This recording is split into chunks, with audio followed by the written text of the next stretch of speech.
आज के इस वीडियो के अंतर्गत देखिए, आज हम नागार्जुन जी का जीवन परिचय, उनकी रचनाएं, काव्यगत विशेषताएं के अंतर्गत हम कला पक्ष, भाव पक्ष देखेंगे और साहित्य में स्थान पढ़ेंगे। तो एक ही वीडियो में हम पूरे कंप्लीट करेंगे इनका जीवन परिचय से लेकर साहित्य में स्थान तक। चलिए तो हम वीडियो को स्टार्ट करते हैं और इनका जीवन परिचय कंप्लीट करते हैं। तो नागार्जुन का जन्म दरभंगा जिले के सतलखा ग्राम में सन 1911 में हुआ था। तो इनका जन्म कहाँ और कौन से सन में हुआ था?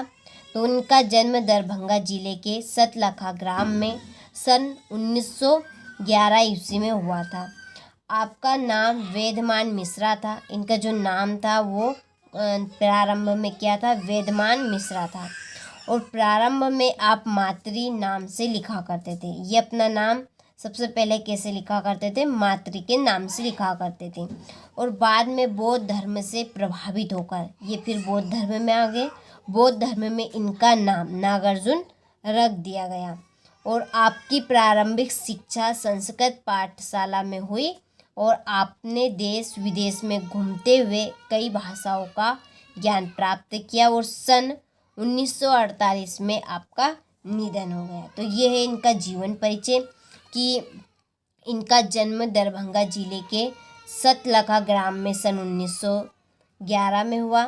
इनका नाम वेदमान मिश्रा था और ये प्रारंभ में मातृ नाम से लिखा करते थे। और बाद में ये जब बौद्ध धर्म में आए तो इनका नाम नागार्जुन रख दिया गया। और इन्होंने जो अपनी प्रारंभिक शिक्षा की वो संस्कृत पाठशाला से की और इन्होंने देश विदेश घूमकर कई भाषाओं का ज्ञान प्राप्त किया और फिर 1948 में इनका निधन हो गया। ठीक है, तो ये इनका सिंपल सा जीवन परिचय था। आप कंप्लीट कर लीजिएगा, एक दो बार आप पढ़ेंगे तो आपको याद हो जाएगा। चलिए अब बढ़ते हैं हम इनकी रचनाओं की ओर। तो देखिए, इनकी पहली रचना है युगधारा, दूसरी प्यासी पथराई आँखें, तीसरी सतरंगे पंखों वाली, चौथी खून और शोले, पांचवी आखिर ऐसा क्या, और छठी हजार हजार बाहों वाली, सातवीं तुमने कहा था, और आठवीं है प्रेत का बयान आदि। ठीक है, और भी इन्होंने रचनाएं रची है। तो देखिए यहाँ पर 7 से 8 रचनाएं लिखी है। आपसे बोर्ड एग्जाम में 2 से 3 रचनाएं पूछी जाती है, तो आपको 2 से 3 रचनाएं इसमें से कंप्लीट कर लेनी है जो आपको अच्छी लगे।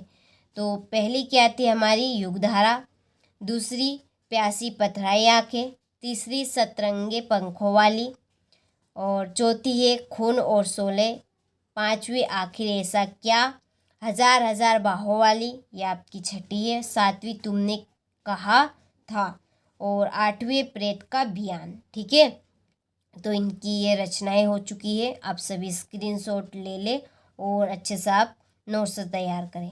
इसके बाद में इनकी एक काव्यगत विशेषता, तो आपको हेडिंग डालना है जैसे यहाँ पर डालिए कि इनकी काव्यगत विशेषताएं निम्न है। काव्यगत विशेषताओं के अंतर्गत हम भाव पक्ष पढ़ेंगे। तो भाव पक्ष की आपको हेडिंग डालना है और फिर लिखना है कि नागार्जुन जीवन के धरती के, जनता के तथा श्रम के गीत गाने वाले कवि हैं। इन्होंने अपनी कविता में शोषितों एवं शोषक के प्रति विद्रोह का स्वर व्यक्त किया। ठीक है, स्वर यानी कि आवाज़ उठाई। किसके प्रति? शोषितों और शोषक के विद्रोह के प्रति इन्होंने आवाज़ उठाई है। इसके शाही ही प्रेम, सौंदर्य, राष्ट्रीयता, सामाजिक गतिविधियों पर करारे प्रहार किए हैं। ठीक है, तो ये इनका भाव पक्ष है कि नागार्जुन जीवन के धरती के, जनता तथा श्रम के गीत गाने वाले कवि रहे हैं। इन्होंने अपनी कविता में शोषितों एवं शोषक के प्रति विद्रोह का स्वर व्यक्त किया है। इनके शाही प्रेम, सौंदर्य, राष्ट्रीयता, सामाजिक गतिविधियों पर करारे इन्होंने प्रहार किए हैं। ठीक है, तो चलिए आप सभी स्क्रीनशॉट ले लीजिए भाव पक्ष का और अच्छे से कंप्लीट कर लीजिए। अब पढ़ते हैं हम इनके कला पक्ष की ओर। तो आपको कला पक्ष की भी हेडिंग डालना है और फिर लिखना है कि इनकी बोली सामान्य बोलचाल की खड़ी बोली है। तो इनकी जो बोली है वो कैसी है? सामान्य बोलचाल की खड़ी बोली है। काव्य विषय इनके प्रतीकों के माध्यम से स्पष्ट उभर कर आते हैं। काव्य विषय में इनके जो प्रतीक है वो प्रतीकों के माध्यम से स्पष्ट रूप से उभर कर आए हैं। इन्होंने दोनों ही प्रकार की छंदबांध एवं छंद युक्त रचनाएं की हैं। ठीक है, इन्होंने दोनों ही प्रकार की जो रचनाएं रची हैं वो दोनों ही की, एक तो छंदबांध और एक छंद युक्त। ठीक है, तो ये इनका एक सिंपल सा कलापक्ष होकर चुका है। तो आप सभी स्क्रीनशॉट ले लीजिए और अच्छे से कंप्लीट कर लीजिए। चलिए अब हम देखते हैं इनका साहित्य में स्थान। तो देखिए, बिना किसी भय, द्वंद्व, संकोच के अपने बातों को दमनकारी से रखने वाले नागार्जुन का आधुनिक हिंदी कवियों में महत्वपूर्ण स्थान है। क्या है इनका साहित्य में स्थान?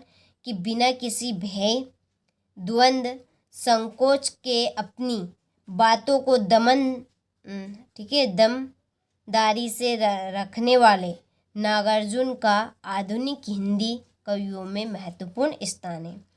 और अपनी सपाट बयानी के लिए वे निरंतर याद किए जाएंगे। ठीक है, तो ये इनका एक सिंपल सा साहित्य में स्थान हो चुका है।